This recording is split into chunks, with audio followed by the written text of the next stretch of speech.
Hello നമസ്കാരം. താരസൗണ്ട് work ചാനലിലേക്ക് എല്ലാവർക്കും സ്വാഗതം. നമ്മളിന്ന് രണ്ട് ചെറിയ ചെറിയ റെസിപ്പീസിൻ്റെ വീഡിയോ ആയിട്ടാണ് ഞാൻ വന്നേക്കുന്നത്. അപ്പോൾ ആദ്യം തന്നെ ഒരു മസാലക്കറിയുടെ വീഡിയോ ആണ്. അപ്പോൾ നമുക്ക് ഉരുളക്കിഴങ്ങും ക്യാരറ്റും വെച്ചിട്ടാണ് മസാലക്കറി വയ്ക്കുന്നത്. അപ്പോൾ അതിനുവേണ്ടി ഞാനൊരു 3 ഇടത്തരം ഉരുളക്കിഴങ്ങും 2 ക്യാരറ്റും കൂടി എടുത്തിട്ട് തൊലിയൊക്കെ കളഞ്ഞ് സ്ക്വയറിൽ ഇങ്ങനെ കട്ട് ചെയ്ത് വെള്ളത്തിലിട്ടിട്ടുണ്ട്. പിന്നെ അതിലൊക്കെ ഒരു സവാളയും 2 പച്ചമുളകും 1 കഷ്ണം ഇഞ്ചിയും കറിവേപ്പിലയും കൂടി ഇട്ടിട്ട് നമുക്കിത് കുക്കറിലിട്ടിട്ട് ഒറ്റ വിസിലേൽപ്പിച്ചാൽ മതിയാകും. ആവശ്യത്തിന് ഉപ്പും പിന്നെ കുറച്ച് വെള്ളം കൂടി ഒഴിച്ചു കൊടുത്തിട്ട് ഒറ്റ വിസിൽ കേൾപ്പിച്ചാൽ മതിയാകും. അപ്പോൾ നമ്മൾ ഇറച്ചി വെക്കണ പോലെ ബീഫൊക്കെ കറി വെക്കണ പോലെ വറുത്തരച്ചാണ് കറി വയ്ക്കണത്, തേങ്ങ വറുത്തരച്ചിട്ട്. അപ്പോൾ നമ്മൾ പാനിൽ നോൺ സ്റ്റിക്ക് പാൻ ആയാലും തന്നെ നമുക്ക് തേങ്ങ വറുക്കുമ്പോൾ വെളിച്ചെണ്ണ ഒന്നും ഒഴിച്ചു കൊടുക്കേണ്ട ആവശ്യമില്ല. തേങ്ങ നമുക്കൊരുവിധം മൂക്കലെ തന്നെ വറുത്തെടുക്കാം. പിന്നെ അതിലൊക്കെ ഞാൻ കുറച്ച് സ്പൈസസും കൂടി ചേർക്കുന്നുണ്ട്. 2 കഷ്ണം പട്ട, ഗ്രാമ്പു, 2-3 ഏലക്കായ, 2-3 ഗ്രാമ്പു, പിന്നെ തക്കോലം, പിന്നെ കുറച്ച് പെരിഞ്ചീരകം കൂടി ചേർത്തിട്ട് അതും കൂടി ചേർത്തിട്ടൊന്ന് നന്നായിട്ട് വറുത്തെടുക്കാം. പിന്നെ ചൂടാറിയതിന് ശേഷം ഞാൻ അതിലേക്ക് 2 ടീസ്പൂൺ മല്ലിപ്പൊടിയും 1.5 ടീസ്പൂൺ മുളക് പൊടിയും 1/2 ടീസ്പൂൺ മഞ്ഞൾപ്പൊടിയും കൂടി ചേർക്കുന്നുണ്ട്. അത് ചൂടാറിയതിന് ശേഷം ഒരുവിധം തേങ്ങയുടെ ചൂട് മാറിയതിന് ശേഷമാണ് ഇട്ട് കൊടുക്കുന്നത്.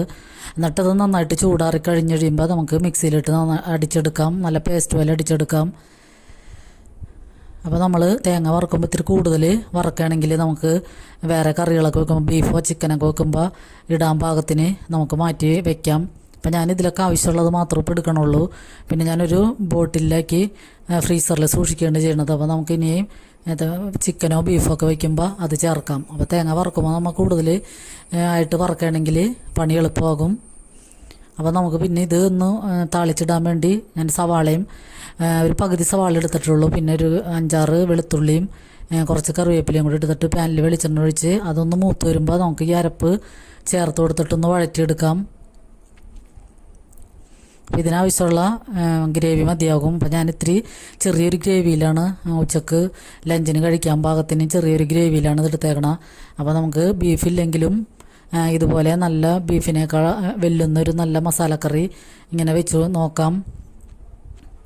ഇറച്ചി മീനൊന്നും കൂട്ടാത്ത അവസരത്തിൽ നമുക്ക് ഇങ്ങനത്തെ നല്ല അടിപൊളിയായിട്ട് കറി വെക്കാൻ പറ്റും. ഇത് ചോറിൻ്റെ കൂടെയും ചപ്പാത്തിയുടെ കൂടെയും വെള്ളയപ്പത്തിൻ്റെ കൂടെയൊക്കെ കഴിക്കാനും അടിപൊളിയാണ്. പിന്നെ നമുക്കൊരു പാവയ്ക്കയുടെ അച്ചാറിൻ്റെ റെസിപ്പിയും കൂടി ഞാൻ കാണിക്കുന്നുണ്ട്. അപ്പോൾ പാവയ്ക്ക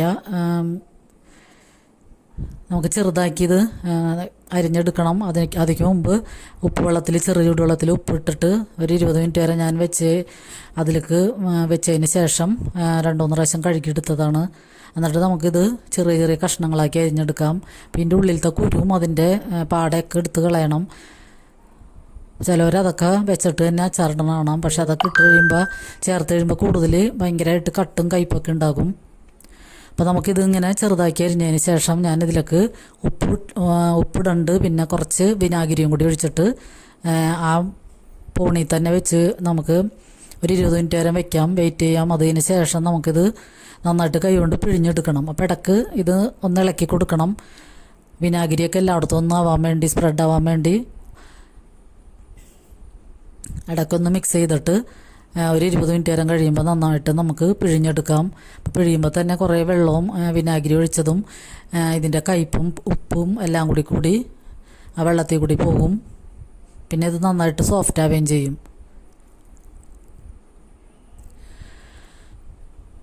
അപ്പോൾ അങ്ങനെ ആകുമ്പോൾ വിനാഗിരിയുടെ ഒരു ചെറിയ പുളി ഇതുമ്പോൾ പിടിക്കുകയും ചെയ്യും. കയ്പ് അധികം ഉണ്ടാവുകയുമില്ല. കയ്പ് കുറേയൊക്കെ ആ വെള്ളത്തിൽ കൂടി പോവുകയും ചെയ്യും. അപ്പോൾ നമുക്കത് പിഴിഞ്ഞെടുത്തതിന് ശേഷം ഇതിൻ്റെ വെള്ളമയം ഒന്ന് കളയാൻ വേണ്ടി ഞാനൊരു 2 മണിക്കൂർ നേരം നല്ല വെയിലത്തൊന്ന് വയ്ക്കുന്നുണ്ട്. അപ്പോൾ വെയിലത്ത് വയ്ക്കുമ്പോൾ നമുക്ക് അതിൻ്റെ വെള്ളമയമൊക്കെ പോയി വറക്കുമ്പോൾ ഈസിയായിട്ട് നമുക്ക് ഫ്രൈ ചെയ്തെടുക്കാൻ പറ്റും.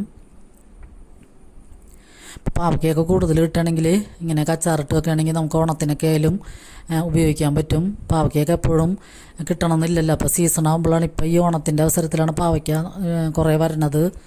അപ്പോൾ വാങ്ങിയിട്ട് സീസണൊക്കെ ആകുമ്പോൾ ഇങ്ങനെ അച്ചാറിട്ട് വെക്കുകയാണെങ്കിൽ കുറേ നാൾ ഉപയോഗിക്കാം. അപ്പോൾ ഞാനിപ്പോൾ ഓയിലാണ് ഇത് വറുത്തെടുക്കുന്നത്. നമുക്ക് കൂടുതൽ നാളും വെക്കാനാണെങ്കിൽ നല്ലെണ്ണയിൽ വറുത്ത് നല്ലെണ്ണയിൽ തന്നെ അച്ചാറിടാം. ഞാനിപ്പോൾ ഓയിലാണ് അച്ചാറിടുന്നത്. പിന്നെ ഞാൻ ഓയിൽ ഒഴിച്ച് ചൂടാകുമ്പോൾ നമുക്ക് കുറച്ച് ഓയിൽ ഒഴിച്ചിട്ട് 2-3-4 പ്രാവശ്യമായിട്ട് ഇത് വറുത്തെടുക്കുകയാണ് ചെയ്യണം. നമ്മൾ വറുത്ത ഓയിൽ പിന്നെ അത് ഉപയോഗിക്കില്ല, അത് കളയുള്ളൂ. അപ്പോൾ അതിൽ നല്ല കയ്പുണ്ടാകും. അപ്പോൾ അതിൽ അച്ചാറിട്ട് കഴിഞ്ഞാൽ ഭയങ്കര കയ്പും കട്ടുമൊക്കെ കൂടുതലാവും. അപ്പോൾ നമുക്ക് കുറച്ച് ഓയിൽ ഒഴിച്ചിട്ട് കറിവേപ്പിലയും കൂടി ചേർത്തിട്ട് 3-4 പ്രാവശ്യമായിട്ട് ഇത് വറുത്തെടുക്കാം. പിന്നെ ഞാൻ ഈ ചീനച്ചട്ടി തന്നെയാണ് അച്ചാറിടണത്. അപ്പോൾ അതിൽ വിനാഗിരി ഒഴിക്കണ്ടെങ്കിലും ഞാനത് ഒഴിച്ചിട്ട് ഉടനെ തന്നെ സ്റ്റീൽ ബോട്ടിലേക്ക് മാറ്റുന്നുണ്ട്. അപ്പോൾ അലുമിനിയം ആകുമ്പോൾ വിനാഗിരി ഒഴിക്കുമ്പോൾ അത് പ്രതിപ്രവർത്തനമൊക്കെ ഉണ്ടാവും. അപ്പോൾ ഞാനത് പെട്ടെന്ന് തന്നെ സ്റ്റീൽ ബോട്ടിലേക്ക് മാറ്റുന്നുണ്ട്. വിനാഗിരിയുടെ കാര്യം ഓർക്കാതെയാണ് ഞാൻ അച്ചാറിടാൻ നോക്കിയത്. അപ്പോൾ അത് പെട്ടെന്ന് തന്നെ പകർത്തി മാറ്റിയിട്ടുണ്ട്. അപ്പോൾ നോക്കി പാവയ്ക്കൊക്കെ ഒന്ന് നന്നായിട്ട് വറുത്തെടുക്കാം.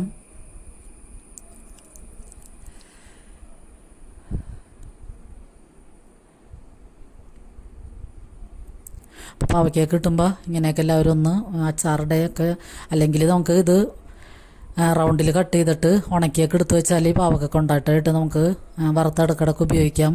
അപ്പോൾ കൂടുതൽ പാവയ്ക്കൊക്കെ കിട്ടുമ്പോൾ അരിഞ്ഞ് വെയിലത്ത് വെച്ച് ഉണക്കിയെടുത്താൽ മതിയാകും. ഒരു 2-3 ദിവസത്തെ ഉണക്ക്, 2 ദിവസത്തെ ഉണക്കുണ്ടെങ്കിൽ തന്നെ നന്നായിട്ട് ഉണങ്ങി കിട്ടും, നല്ല വെയിലുണ്ടെങ്കിൽ. അപ്പോൾ അത് ഉണക്കി ഒരു ടിന്നിലാക്കി സൂക്ഷിക്കുകയാണെങ്കിൽ പാവയ്ക്ക കൊണ്ടായിട്ടായിട്ട് നമുക്ക് വറുത്തിടക്കിടക്ക് ഇങ്ങനെ ഉപയോഗിക്കാൻ പറ്റും.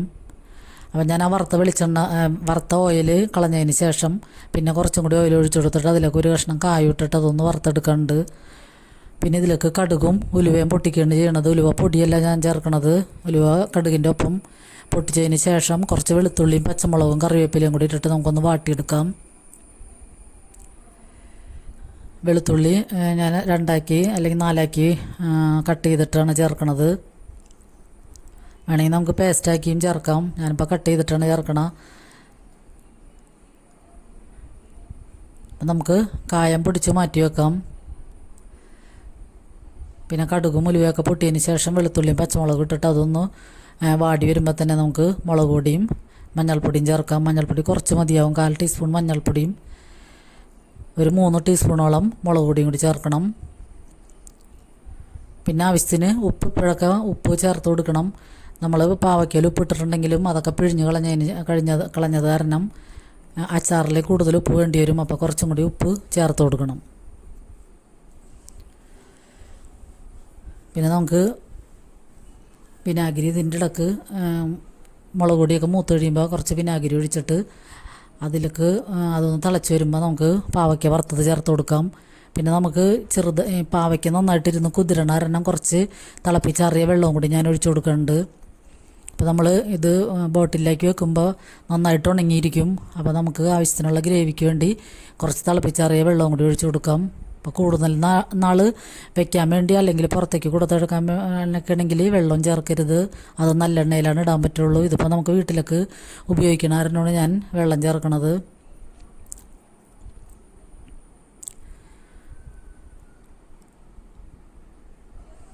മുളക് പൊടിയും കൂടി ഇട്ടിട്ട് വഴന്ന് വരുമ്പോൾ നമുക്ക് വിനാഗിരിയും കൂടി ഒഴിച്ചിട്ട്, അപ്പം ഞങ്ങൾ ചൊറുക്കാന്നാണ് പറയാറുള്ളത്. അപ്പോൾ ചൊറുക്കാന്ന് പറയുമ്പോൾ എല്ലാവർക്കും മനസ്സിലാവില്ല, അതുകൊണ്ടാണ് വിനാഗിരി എന്ന് പറയണത്.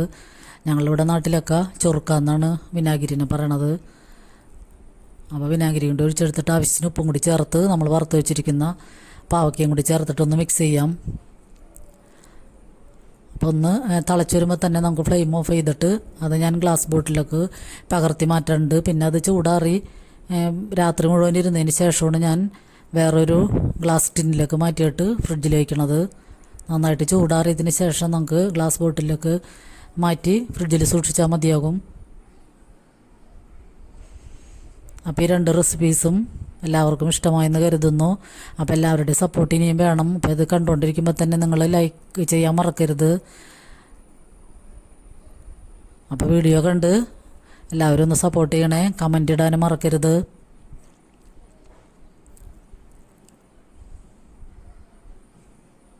അപ്പോൾ ഇത്തരം നാടൻ റെസിപ്പീസൊക്കെ കാണാൻ നമ്മുടെ ചാനൽ ഒന്ന് സബ്സ്ക്രൈബ് ചെയ്ത് സപ്പോർട്ട് ചെയ്യണം.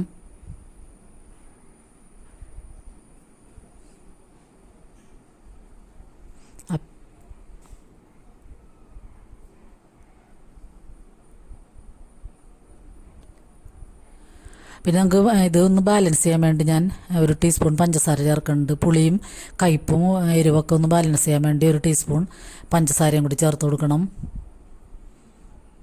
എന്നിട്ട് നന്നായിട്ട് മിക്സ് ചെയ്യാം.